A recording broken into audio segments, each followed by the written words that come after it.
Hi, good morning, everyone. This is Nicole Testa Boston. I'm the Deputy Director here at Fiatech, and I just want to welcome everyone to our, what is now, I guess, our 5th annual event, where we've got our very own Fran Raybuck dressed here as, I'm not sure who you're dressed up as. I should know this, Fran, but anyway, he will be sharing with us his Toys for Techies. We've moved this up a little earlier this year into November, so you can have this list before Black Friday hits next week and get your shopping done. And I'm going to go ahead and let Fran introduce himself. I'm sure everyone on this call knows Fran, so we'll move right into the presentation. We're also recording it, and we'll put a copy of it up on our website later this week.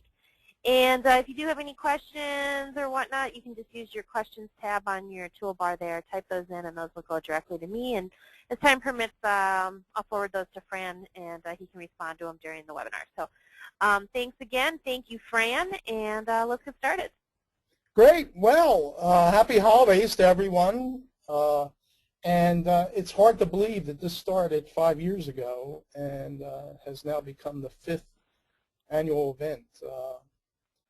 I'm amazed, and every year it seems like I get more people saying, hey, when are you doing that? And most people have asked to have it moved up before Black Friday because it seems to be the time when everybody gets out to do their shopping, and Black Friday today isn't all it's cracked up to be. We're getting more and more situations where vendors are allowing you to order online on Friday, and you don't have to go out and stand in line in the cold, but nonetheless, we all do it. It seems to be a ritual. One of the things I want to be sure is many people confuse the Toys for Techies with Toys for Tots. This is not for tots. This is for big people and also for the big techies that want to get stuff for tots. One of the things about batteries, too, batteries, of course, are the big thing that we all do, but this year batteries and rechargers are getting better. We're now seem to be, with most devices, standardizing on the mini USB for almost all, both phones and pads, except for Apple. However, they over in Europe, they've now actually created a requirement to do that, and you can satisfy this requirement with an adapter. So now there is an adapter available in Europe to plug into the bottom of your Apple and use a USB. So many of you know me, technology research analyst, and have been working with Fiatech and CII and the World Future Society and many other organizations, and I love doing this. If there's questions about this later, please send me an email and I'll try and answer them, and I'll have some other information later to follow up with.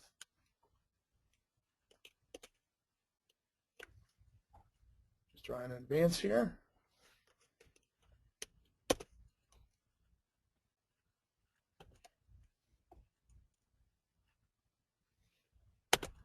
Oh, there we go. So previously in 2010, we had several things. We usually have sort of a letter from Santa, and we have reviews last year on e-books and iPads. We'll talk about some 3D toys, games for iPods, and iPad add-ons, and usually sort of one big thing that's sort of interesting. And many of these things, and you'll find Target, which is one of our members of Fiatech, often has many of the really unique toys way ahead and often exclusively over many of the other vendors out there. So let's all try and look at Target there. So here's my letter for the year. It's from Bobby. Dear Santa, I really like fast cars and the movie Cars 2. I really like McQueen. Can you bring me the coolest car to play with for my dad and me? Well, Bobby, we've got the answer for you. Now, what you need to do is get your dad's iPad out, and you can get an AppMate. An AppMate is a little car that runs on your iPad screen, and the screen will change, and you can race around and meet other people. And all the cars are actually available. You can get this in a single pack for $12.99, or you can get a pack of 2 for $19.99. Now the good thing is the bottom of it is very soft, but you might want to ask Dad, and you might want to have Dad maybe put a screen protector thing over top, just in case you mix up the cars and run one of your other cars over top of the screen. But it's a really fun game, and it's interesting. It allows you to not only race, but go around and make some decisions, and it's very easy to use from the Disney people here. This is the one thing that I think everybody should think about this year, and this is on my 3D thing of the year, the Rockettes. Now, you may have seen the Rockettes before, but we now have this with a new 3D stereoscopic computer-generated animation. Inside the show, there is now something called Humbug, Rockettes to the Rescue, and it really is sort of this unique scene where the Rockettes make this magical journey, and they save Christmas by really freeing all the Christmas toys that are held captive in the Magic Kingdom's castle by the evil Humbug King and all his cronies. And basically, they do it with blasts of good-hearted holiday cheer. It actually simulates a whole video game, and what's interesting is you have this large floating 3D LED wall that's about 53 by 27 feet tall. And the way they created this whole simulation took over a year, and it started by actually doing a LiDAR scan of the interior of the Radio City Music Hall. They then transferred the values of the scan into Autodesk Maya and determined the price, and they determined then the precise position of each dancer on stage relative to different pinpoint key seats in the theater.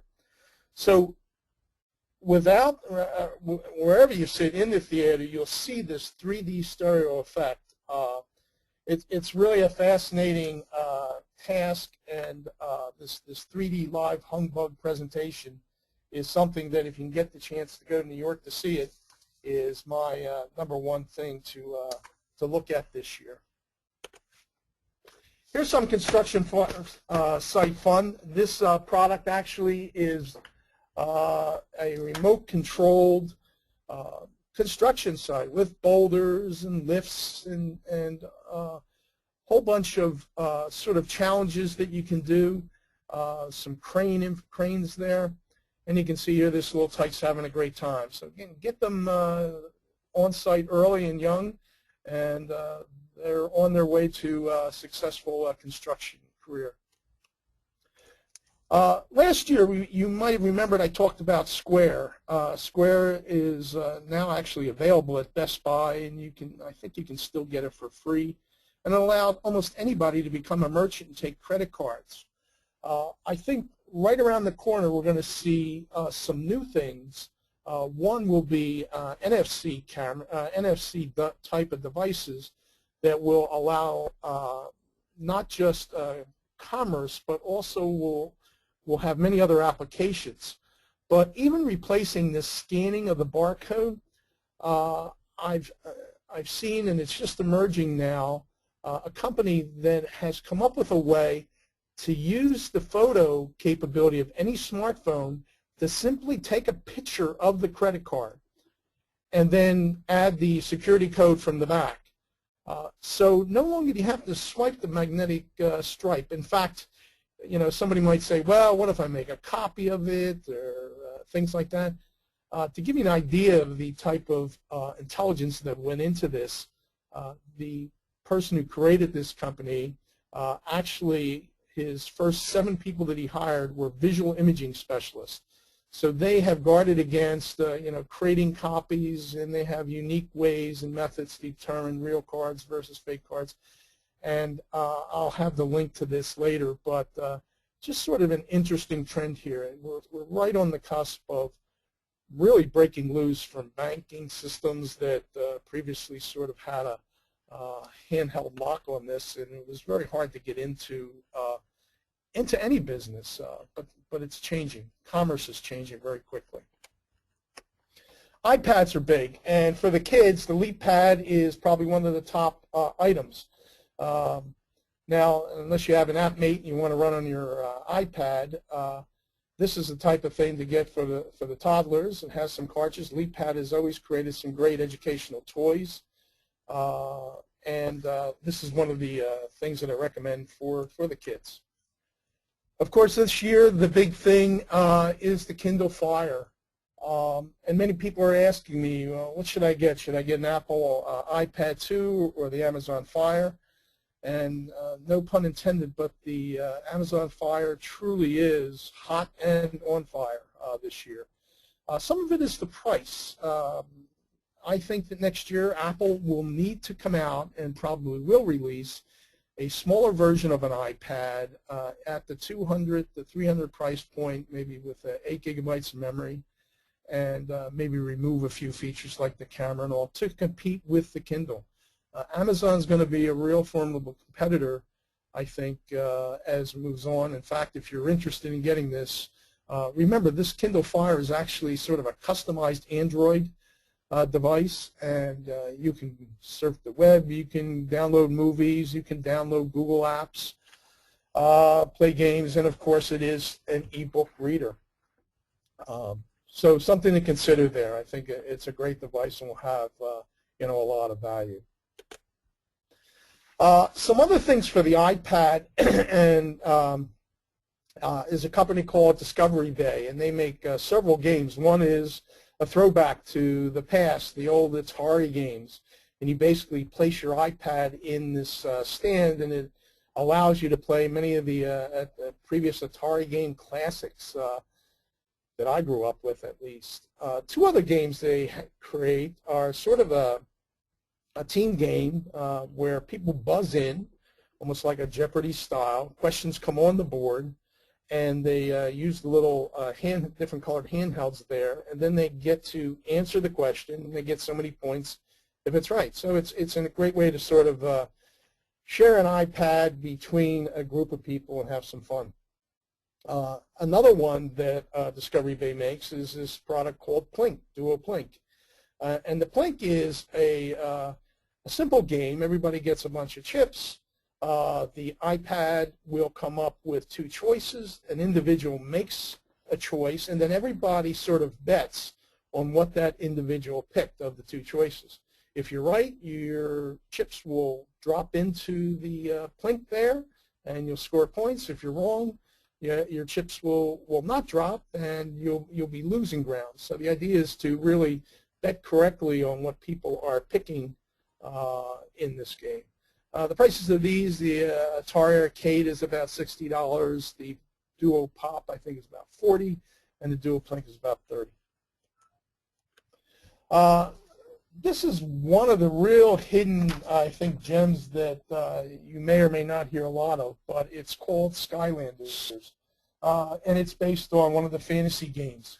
What's interesting about this is the Skylanders is a game that hooks up to various systems, Xbox, Wii systems, PlayStation, even Nintendo, DS systems. And you get characters, and the characters then will, you place them on the pad there, and it recognizes the character, and each character has unique capabilities. And something happens on the screen. They go through a whole adventure here. What's really interesting about this, as you collect more characters, more things can get done, so you start to create an army. In fact, Target has a unique character that you can't get anywhere else. But the other interesting thing is you can mix and match the characters across systems. So if you have this game connected to your Xbox and you go over to your friend's house and you just take the Skylander characters with you, you can play the game with him on his Wii by simply putting the characters on the round base stand. This is all based on some kind of code that's RFID based, I think, that it's reading. So it really is going to be, I think, one of the big hits this year, and you'll see it in all the stores pretty much. But if you want to get some of the characters, you got to get out there early for it. I love spy stuff. In fact, the company Spy Gear has several things that are interesting this year. They have a security scanner. In fact, it looks just like the one I think that the TSA agent used on me a week ago, and probably has about the same level of reliability. But anyway, the Sky Gear group has a slew of different interesting spy stuff. One is sort of a Wi-Fi based or RF based camera robot system that you can drive around and capture images and then download those images into your game systems, your Wii or your Xbox. There's actually an SD card in there, and you can download everything that you capture. So it's sort of a fun game. It's a fun device, and the fact that you can actually download it with other things. There's also a lie detector kit here, and you see the two kids working with it. Rumor has it, I think, that this is the same kit they've been using with presidential hopeful Herman Cain about some of his affairs, and so far we're not quite sure. We're not sure if the lie detector kit itself is reliable, or even if Herman Cain is reliable. This is really interesting. I think for young and old, electronics and electronic kits are becoming really important. We grew up in a Radio Shack era, and I'm sure a few of us out there had some of those Radio Shack kits. But there's now this great kit for younger kids that have snap circuits, electronic snap circuits, and very detailed information on how the things work with color-coded layouts. So you can see the two youngsters here sort of putting together one of these devices. And for the older crowd, including many people in the industry that are doing research work in sensors and such, the Arduino kit has become very, very popular, and it's available through Make and several other companies. But simple starter kits with the Arduino chips go for well under $100, and you can get more sensors and build lots of interesting things and actually tie it up into the cloud through several other cloud-based services. So it's really a fun application. This is an interesting device. It's the MetaWatch. It's a programmable Bluetooth device. I have a link in there. It's from TI. And you can program it to do various things, connect through Bluetooth and send and receive different types of information. It has both a digital and an analog sort of display on the front of it. It's interesting because it sort of is a precursor to, I think, many things that we're going to see over the next few years in wearable devices that will be able to communicate with our environment. So this is something that is more for the hobbyist or the man who has every watch. It's not certainly a Rolex, but it's a good substitute. Last year I talked about the drones, and the AR drone was a big hit this year. We showed it at Fiatech, at the B conference, at CII. You're going to see more robotics kits like this coming this year, probably an update to the AR drone itself. There's many software applications that are available on the App Store that if you do get the device, make the investment in spending a few dollars to get some of the other apps beyond the ones that are free there. But there's a popular one now, and that's these air dirigible ones that you can control. They're not controlled by your iPad, but they are controlled by a remote controller and sort of fly around. Now, you do need to get sort of a helium tank and fill up these little flying dirigibles, but they're a lot of fun and a lot cheaper and probably a lot safer, too, for the younger crowd to the pilot wannabes out there. But robotics is going to be a big thing in the coming year, and as you may know, we had our first robotic series last week, and we have many coming. We'll be keeping you posted on that in the January-February timeframe, and I'm sure you'll find those interesting and potentially applicable to your work in the future on a construction site. These are three little things. The first two, Fidget and Keep On.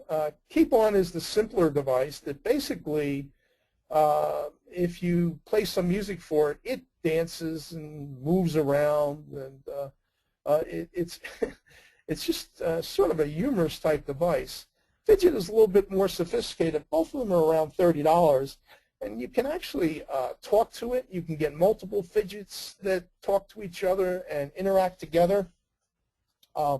But the Fidget and to some degree the Keep On are just sort of a precursor to many of the new wave of interactive toys that are coming out that have very sophisticated circuits in them, have some limited speech capability, speech recognition capability. And the bottom one has nothing electronic at all. It's just a good old trash truck, and this garbage truck seems to be one of the popular hits this year with the kids. Some of it because you collect all these little trash pieces that you load and collect and put into the truck and dump out. But, you know, for my research with the elves, this seems to be one of the hot items that is selling this year. Here's something interesting, talking about robots. Robopong from Nuji. If you're a ping pong fanatic and you really want to practice, this is sort of like your automatic tennis thing, but for ping pong. They have a whole series of them ranging from $150, which is the low-priced one on the bottom left-hand corner, to the $800 one with a net and sort of an auto-reload capability in the upper left corner there. I have the link in there, but the company NEWGY has a list of the different products, and they actually have about 6 or 7 of these in the price range of $150 to $800. Of course, racers are fun. This Power Wheels Dune Racer is one of the cool hot things that the kids like this year. It's $2.99 from Fisher Price. Of course, many of us grew up with Hot Wheels or something similar to that was simply powered by our good old legs. But in today's world, these kids are becoming DARPA, challengers at the young age of 5 and 6, driving these new interesting devices. But in addition to that, for racing around, another alternative is the little Lightning McQueen and the gas pump. So Bobby, in addition, if you're good, in addition to getting that app made for the iPad, you might get this little Lightning McQueen car with the gas pump. This car is a little bit cheaper. It's about $89, and the gas pump is about between $20 and $30. Elmo Rocks seems to be that hard-to-find toy. It comes in and sells out. There really isn't any one toy this year is just blowing off the shelf and people are running from store to store. But this does seem to cycle about. And Elmo Rocks is really just Elmo that comes with different instruments, and if you put a mic, he sings. If you put the tambourine or the drums, he plays with those. You can play with them and play with him. So it's a really interactive toy that the younger generation seems to take a liking to. This is a slide from last year, and I just brought it up for almost nostalgic reasons a little bit. It's really ironic, and I had this up last year and said that Steve Jobs was up for Time Magazine's Man of the Year. As you may recall, unfortunately, he didn't get it. The Facebook guy, Mark, got it. But anyway, we now see many more tributes since he passed away to him, and in hindsight, I think it's really a shame that Time didn't recognize him as I thought was more appropriate last year. I made some predictions here, and it's interesting. Last year I said the iPhone missed the list because of the challenge from Android. Android phones have grown in many different directions. The thing that really surprised me a bit is that Android tablets, which were so prevalent in the beginning of the year, and so many announcements from, and that's their Gingerbread platform, from not only Android, but HP and RIM and Intel. Nobody has really been able to step up to the Apple challenge on the tablet space. Apple has a commanding lead on that, and we'll see how the challenges develop over the next year. I suspect you're going to get Amazon, as I said, will be some challenge, and you'll see new ranges of devices in the Apple tablet space, as I said, smaller ones higher ones. Some early images have seemed to indicate that there will be some kind of 3D capability and intelligence. Apple also just bought a geospatial company, so they're going to become very competitive in the mapping space. And I would expect the iPad to start to have enhanced speech recognition from Siri. Siri is really, in the iPhone 4S space, has been taking up a lot of press and information. It's very impressive sort of type of application. And just as an inkling of how speech, I think, will become big in the coming year, just this week, Amazon bought a company called Yap.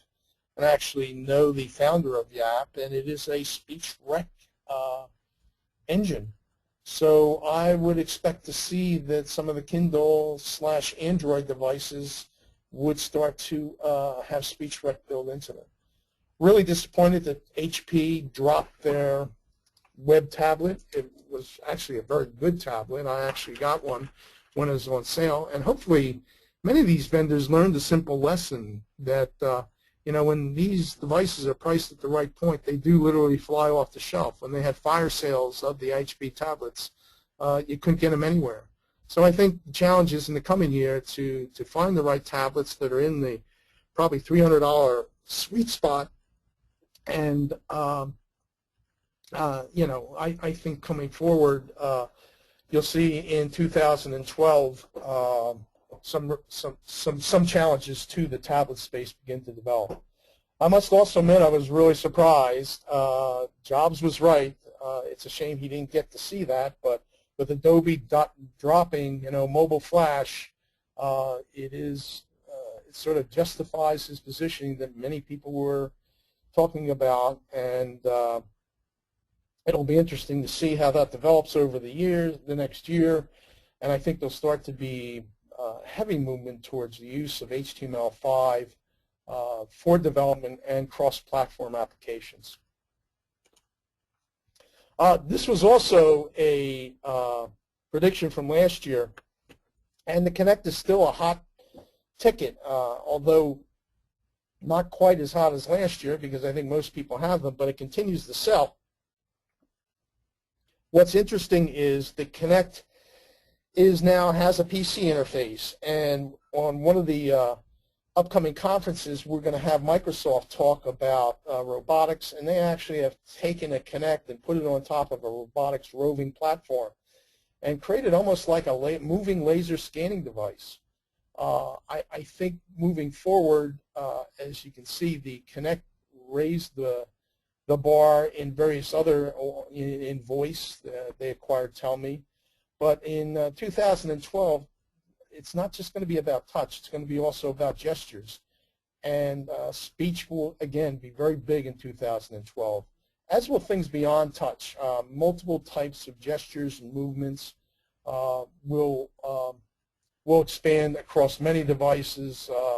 The Surface now is being made by other manufacturers, and you're starting to see a real interest and a price drop in the large room-based touch scanning types of devices. Now, I always like to put something in for Barbie. I don't know what they did to her this year.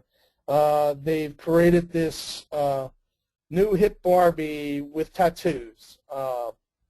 And you can put your own little tattoos on it. Here's Barbie. They've marked her up with tattoos. There's been some revolt from some moms. I think Barbie was perfectly fine the way she was, maybe a little old-fashioned. And I guess next year, I can't confirm, but there might be some piercings and future ones coming forward. And I think this one actually has an ear piercing or something. I haven't confirmed that. But if you want to tattoo your Barbie, that's the hot thing this year.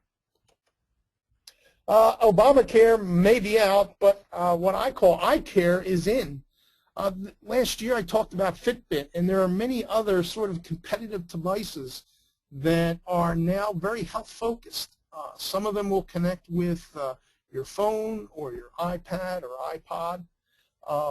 This is one that is actually a simple device. It's a $30 device. It's meant to put your phone or your iPod Touch or whatever into your armband, strap it around, and then it can hold other things. But the point here is that many companies now are coming out with watches. There's a whole section in the Best Buy area now that actually has these electronic health monitoring devices. We're moving into a new era of wellness, and people are becoming more interested in tracking their healthcare information.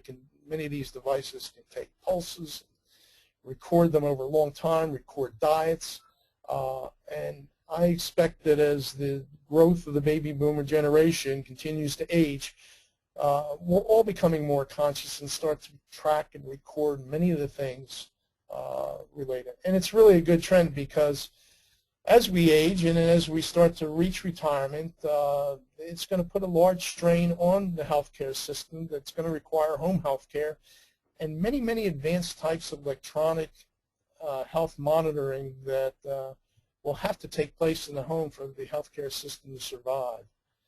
But Obamacare isn't quite out yet. It's up at the Supreme Court level now.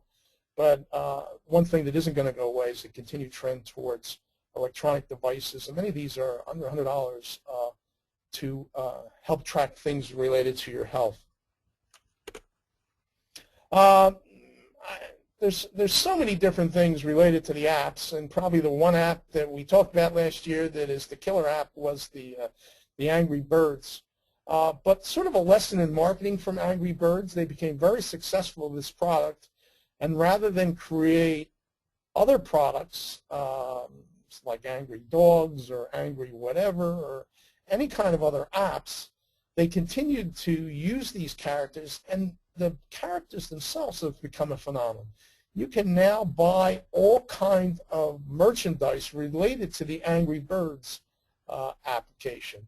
So it's not just one of the ways in making money in the App Store is beyond just the applications themselves. If there is a cult following of some type, you begin to get this branding that is useful in many other areas, and I'm sure at this point that the company Robopong, who makes Angry Birds, is making a hefty penny on many of the other marketing things, ranging from T-shirts and stuffed animals to lighted. They have little ones that light up. I've seen Christmas balls of Angry Birds. These Angry Birds are just everywhere. But anyway. Last year, I talked about the Scrabble Flash Cubes. Really great game. And this year, and it still is a great game, so if you didn't get a chance to pick it up, I would take a look at it. But two other similar games with these little cubey things came out. One is Yahtzee Flash, and the other is Simon Flash, which is a version of the old Simon. And these are games that are reasonably priced and entertaining, and they're easy to charge and run and play. But down at the bottom there's a company called Siftables, and you want to go onto YouTube and look up Dr. David Merle from MIT, and he created an application or a concept several years ago with these dynamic cubes. These small Siftables, these cubes that look like the other Scrabble ones and the Yahtzee ones, but are actually in color and actually more sophisticated, are interactive games that you can program yourself. And they actually have an app store for the games that for like $1 you can buy an app that you install on all your little app cubes. It really is sort of an interesting device. Now, you need to get it from pretty much the online store, Siftables. It is on Amazon. You don't find this in many of the common stores. I actually saw it in the new Brain store called Marbles, which is in a few cities. It is here in the Philadelphia region. But it's $149 and you get 3 cubes, and it's a little bit high priced, but it's a fascinating sort of look into the future of how interactive gaming, you can press these cubes, you can turn them, they have accelerometers and sensors. They're almost like intelligence miniaturized smartphones. They don't dial out. They don't have any. The only wireless capability they have is a Bluetooth that connects with each other and with actually your base unit that you have in your PC. So anyway, I've come to the end here, but the fun doesn't end here. I'm going to suggest that you follow me on Twitter, because I'm going to be talking about many more of these toys over the next 12 days. I'm going to have my 12 days of toys as I start to Twitter every day starting in December, the 12 days before Christmas, and you can sort of watch for many of the other gadgets I'll be posting about. One of the things I'm going to Twitter a little bit about is what I think is the phone of the year. And I'll tell you what it is, and at least from my perspective.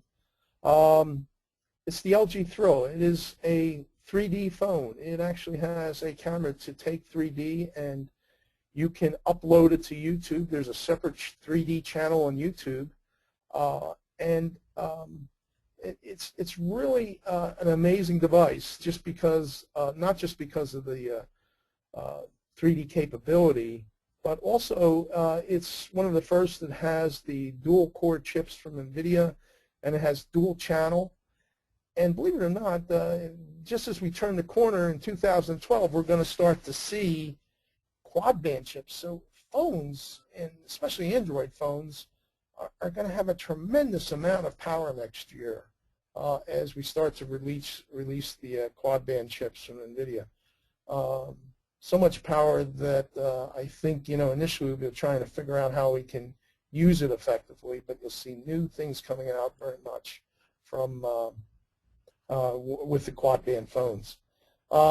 This year, the best iPhone gadget I found was actually a device that you attach to your iPhone or your iPod Touch, and it takes panoramic images in one shot. So you do a single picture, and this thing will, rather than stand there and use something like PhotoSynth where you've got to sort of move around in a circle, a single touch will create an instant panoramic because it has these sort of round mirrors on it to capture all of that. There's also some interesting GPS camera phones, and they now are in the $200 price range. And why is a GPS camera phone interesting? Well, first of all, it's interesting because as you take pictures, you can store the location hidden in those pictures, and then when you upload them, you can put them onto Google Maps and things like that. But from our business, from the construction and disaster recovery and many applications related to geospatial, a GPS camera becomes very useful. Imagine going onto a site and being able to capture images of certain areas and automatically store and upload those images as attachments onto the mapping area. And previously, this was only available in really high-priced cameras like the Ricoh, which was a couple $1,000. But now, for $200, Panasonic has a very high megapixel camera. And in addition to storing GPS, many of these will also allow you, or have tools, to allow you to embed other information related to that image. So it's sort of I'm going to call it GIM, GPS Information Management, a GIM application to take GPS, combine it with information management related to the image, and insert it, attach it geospatially into a drawing. So hopefully everybody will survive the winter months and get ready and for the warmth in the 2012 Fiatech conference in Miami. And one of my favorite movies, and I mentioned this last year, is A Wonderful Life. And the old saying that every time a bell rings, an angel gets its wings. And hopefully we all have a happy holiday season. And Nicole, I'm ready to take some questions if there are any questions out there. Well, thank you, Fran. Right now we don't have any questions, so if anyone does, please go ahead and type those in. Otherwise, I think Fran also, can you give out your email address again, Fran? Yes, you can reach me at my personal email, frabuck, F-R-A-B-U-C-K, at att.net. And that's the best way to Okay. reach me for things related to the Toys for Techies and everything else here. Okay, great. Here we have a question. Can you tell us about the Robotic Talk series? Oh, sure, the Robotic Talk series. We actually have lined up many great speakers. We have, I'm sure you've all heard of Engineers Without Borders. There's a group, Roboticists Without Borders. We're going to hear from Dr. Robin Murphy from the University of Texas, or Texas A&M, I'm sorry, and the work that she did during the Japan nuclear disaster with robotics. We're going to have KUKA Robotics on. KUKA is one of the leading manufacturing robotics companies out there. They actually make the mechanisms that are in the Universal Studios. We're going to have a company, Willow Garage, that has a programming language. It seems to be becoming probably the common language for robotics. We're going to have some universities. Dr. Carl Haas is going to be talking about some research we've done there. And Microsoft, as I mentioned. We're going to have some, we're lining up somebody to talk, Japanese company for welding, robotics welding. iRobot is on the dance card there too. So we're in the process right now of jockeying all these positions and people together. What's really interesting about iRobot too is they, earlier this year when Google announced at their conference, they announced an alignment with Android. And iRobot is smart enough to say that, hey, these devices, these iPad, iPhone devices have a lot of intelligence in them, and they have speech recognition, and they can have many things. Why should I build something like that? Why don't I just attach it onto a roving base and connect it to and build something like that? So in 2012, you're going to see companies like iRobot take and combine potentially iPad, I know they're in discussion with Apple's and certainly Google devices, with their roving capabilities, their platform, and move forward. What else? There's many others. I'll start to tweet a lot on the robotic series as we get near the end of the year and start to go into January. So stay tuned for that. Other questions? Anybody else have any other interesting toys that you want to let me know that you might want in under the tree there? Yeah, they want to know if that's through Fiatech and where do I sign up. And yes, that is, if you go to the fiatech.org website, on the left-hand column there at the bottom, you're going to see the upcoming webinars, and it'll say view all webinars, and that'll take you to our entire calendar. I think we've got the next 2 or 3 months up, and there's registration links there as the speakers get confirmed. So if there's not a registration link, it's because we're still confirming the speaker. And we also will send out emails the week before each of these webinars. So you can do it several ways. You can go to the site and register there, or you can wait till the email goes out and register from that. And they are all free, and we record all of them and post them in the webinar archives on our website as well. So you can go back and share those both with the slides and the audio. Yeah, so I would expect that by the Fiatech conference, we will have had 6 to 8 speakers. We did have one, Dr. O from Drexel University, who did really a great high-level overview, not just of robotics, but really the computational capabilities over the years, over the last almost 30 years, and it was really sort of a fun sort of mapping.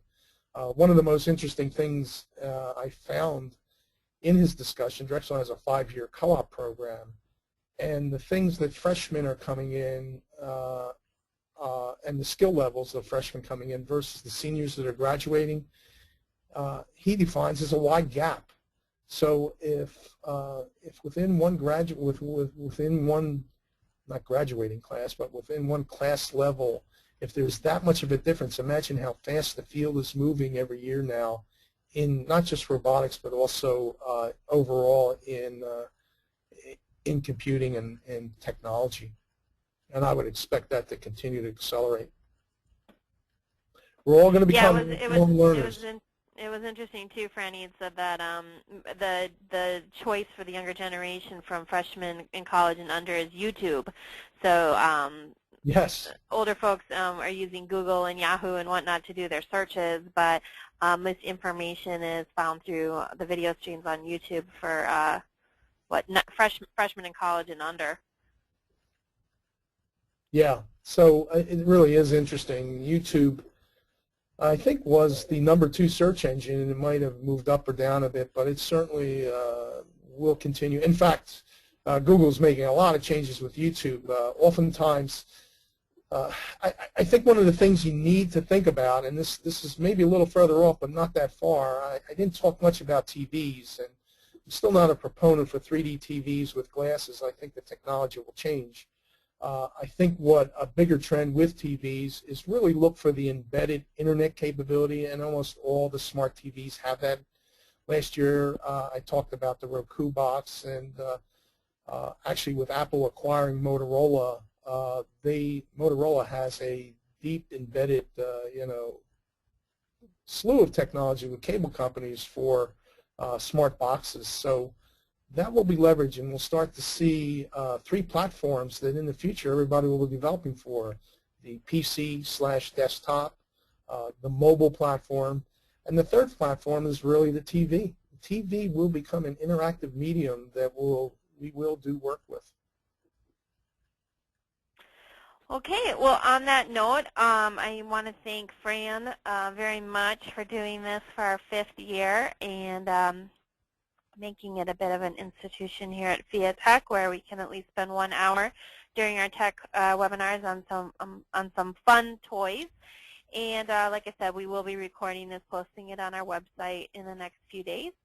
And I just want to thank everyone for joining us. And next week, you can join us. We're going to have Mike Sprague from the Thomas Industrial Network talking about their cataloging and work we're doing with them in our procurement and supply network areas. So information is on our site about that. We welcome you to join us, and have a great day, everyone. Happy holidays.